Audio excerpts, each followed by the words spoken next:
So today, what I want to do is share with you what music I own and also how I categorize my music. I mean, there's not much a complicated system, but I thought it would be still fun to share with you. And do you see the little guy here? That's one of my birthday present from my dear friends, and I love it. I think it opens up some kind of creativity. I mean, as a pianist, you should own one toy piano that I can experiment with some toy piano music by John Cage or some other composers. And there are a lot of like a serious composition composed for this particular kind of piano. So I've been playing with it, and by trying to play actual real repertoire on this piano doesn't really work. But even when it doesn't work, it works better when it's more rhythmic or some kind of classical repertoire, such as, let's see.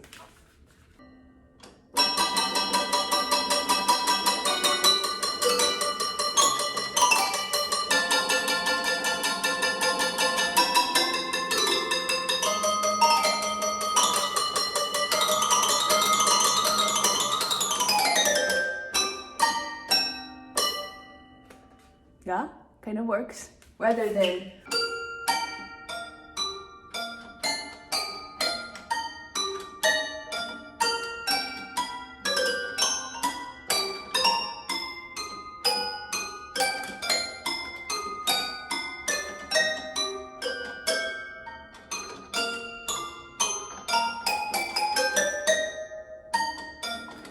well, I guess it kind of works. You have to kind of arrange it to fit it in this tiny little oopsie, tiny little piano here.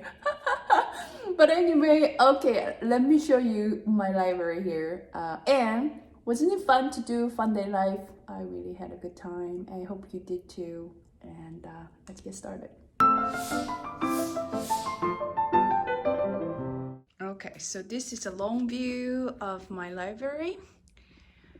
And there's some teddy bears. They actually have some story with it, I will have to tell you. And that's that.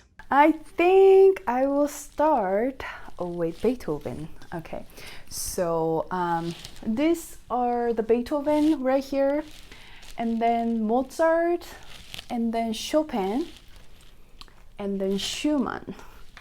I did label them. Beethoven, Mozart, Chopin, and Schumann.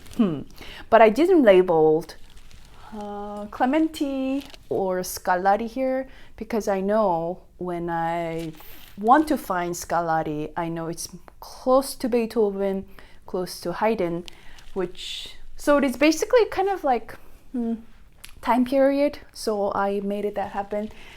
And so this is contemporary. It is Debussy here.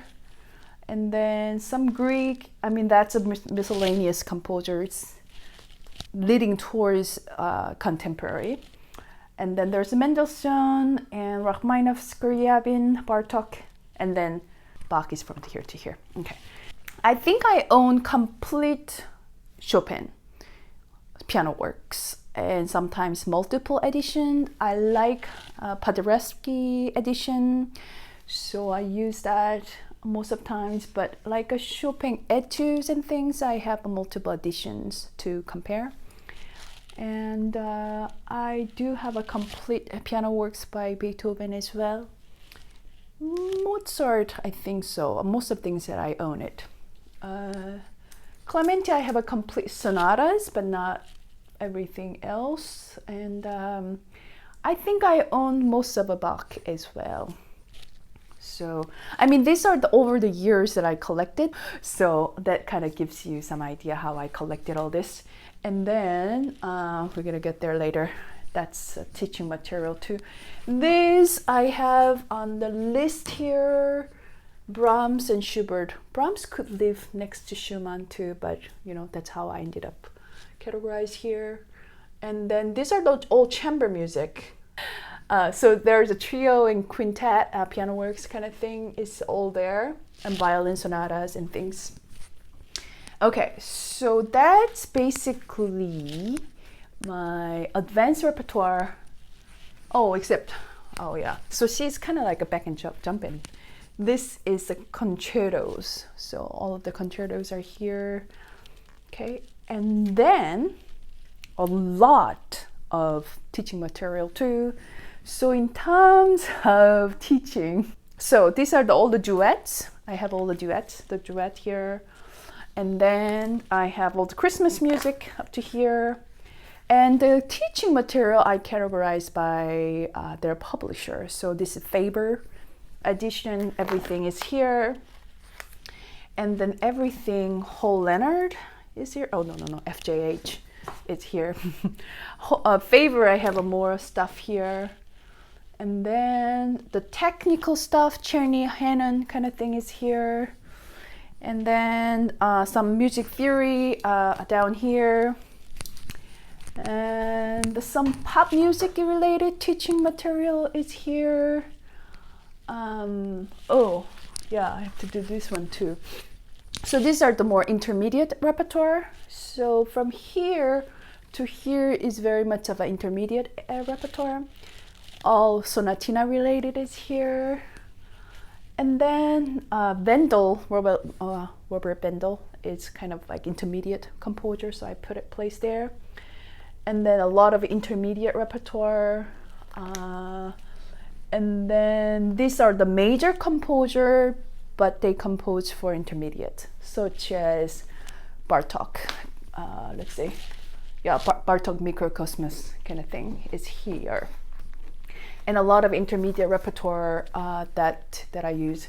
So if I were to select one repertoire for my students, depending on the level, I go like, okay, he or she needs something, I go directly, okay, around here I know this repertoire is good for her.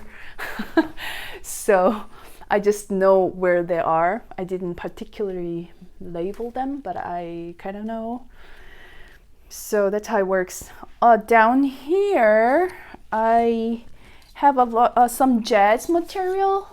So there's a songbook, real book, and there's jazz-related repertoire. It's over here too. There are a lot of materials that I collected from my studies, from university years. That, let's say, that's a piano pedagogy coursework, or piano literature coursework, and sometimes I go there and look up for some information that I wanted to refresh my mind, things like that. And I have a lot of little teaching materials, like yeah, like a little something like this is a cloth keys, and I use it to reinforce some theory. And then, yeah, some magnetic stuff, you know, things like that. Well, if I get into all of the teaching material, I don't think I can fit in everything in this video. But to share with you a couple of them, it's just, these are the key signature. So I dice them, and show them. There's a lot of little rhythmical stuff that I use for fun, things like that. So, and these are the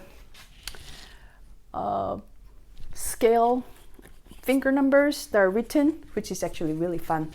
So for example, like this, this is a B major, right? Okay, right hand. If I place it right here, it does tell me the finger number, right? So 3, 3, 1, 1, 2, 4, 1, 2. So it kind of, and then if this is like a B minor, then I place this one in the B. It does also show. So that's kind of handy. That is my little piano that I use for some other practice and for my teaching as well. So what I like is that side-by-side teaching, so I can teach, and I usually sit here and then there, my students. Another thing I want to mention is the left-hand repertoire is right here. Left-hand repertoire. So for example, this one and that is over here. Okay. And there are some group piano teaching materials underneath there. Oh my goodness. So that's that. I think you got the idea. I have a lot of advanced repertoire mostly, but also I have a handful, a lot of teaching repertoire as well. In terms of piano literature, composer history related books, I have, so it's a Debussy, Gershwin, Chopin, performance practice, and then some of classical music, piano literature, Charles Rosen, classical style, and then some more piano literature related, and then some books like performance anxiety related, you know, how to overcome your performance nerves related. Yeah, it's a mixture of history and piano literature books are all there. There are a lot of those little things, and then of course it's really fun. Do you see those little monkey up there? Monkey's playing piano there too. Do you see that little guy up there? Yeah, the little teddy bear. So that actually is very special teddy bear. And also there's more teddy bear up there. I can't reach. Maybe you can see. Oh, can you see? I'm not sure you can see it. There's another two teddy bear, which is that's Beethoven teddy bear, and that's American teddy bear. You know the teddy bear. I was obsessed with the ones that was about teddy bear. Not quite anymore, but there are like a serious collectors of teddy bear. Do you know that? I only own 3 of them, which are fine. And I actually want to share with you this guy little here. Let me see. Okay. All right. So I want to share with you why this particular teddy bear is okay. Ta ta ta. Does it look like Schubert? It does look like Schubert, isn't it? Yeah.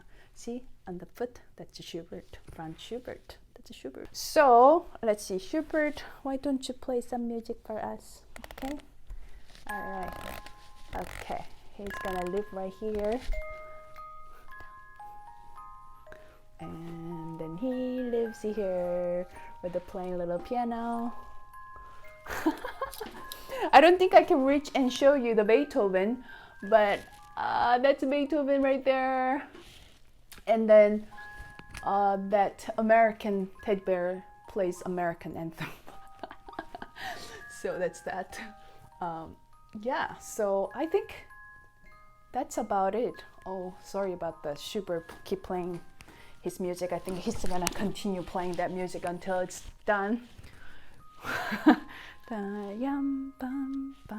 So that's about it. I think I can dig in more shelves, and there I can see a lot more piano literature related books I can see here, or piano teaching, piano pedagogy books like how to teach better, or piano technique related books, things like that.